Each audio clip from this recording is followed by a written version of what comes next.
vanuse lisanduses on selline, vananedes on üks selline pluss, et ma saan kohe aru, kui ma hakkan haigeks jääma. Saad aru, mul kohe nagu sa tunned seda oma kontides, sa tunned seda igal pool. Ja ükskord oli niimoodi, et ma olin Ugandas kuskil väga nunnu hotell oli, sul on vaade alla orgu, olen seal terrassi peal ja lahendan ristsõna. Ja ma tunnen, et mul on kuidagi imelik olla ja vist hakkan haigeks jääma. Ja läksin, viskasin pikali, 5 minutit, külmavärinad, 5 minutit juurde, juba oksendama ja poti peale.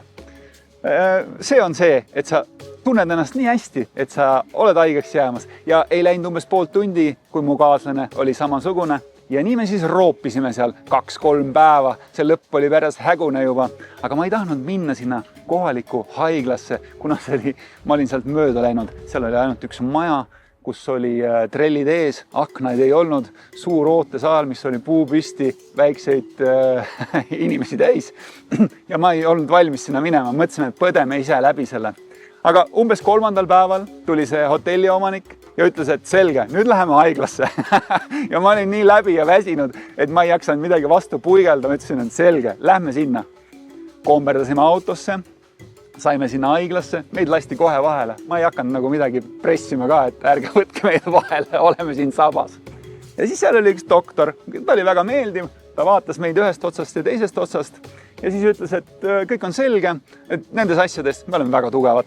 Ja siis nali oli selles, et ta hoiab mult nagu käest kinni, ja mulle tundub, et ta nagu mõõdaks mu pulssi, ja järsku ma näen, et ta teises käes on nii suur süstal, mida sa tavaliselt näed kusagil veterinaariasarjades ja sees selles on mingi roheline hägus plöga. Ma ei jõua öelda ei ega jaa, kui juba ta on vajutanud selle süstla mulle sõrmede vahele ja pidemeni lõpuni. Ja ma mõtlen, et see on nüüd ikka tore. Sa oled kuradi kuskil fucking Ugandas ja sa lassid endale süstida jumal teab mida, jumal teab mis süstla nõelaga endale sellise koguse sodi sisse. Ma mõtlesin, et selge, mina olengi see järgmine Uganda ämblik mees, Tšelovek Pauk Uganda.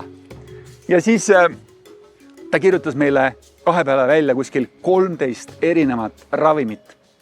Sest mu kaaslasel oli veel malaaria ka veel lisaks meie pasa ja ookse hädadele.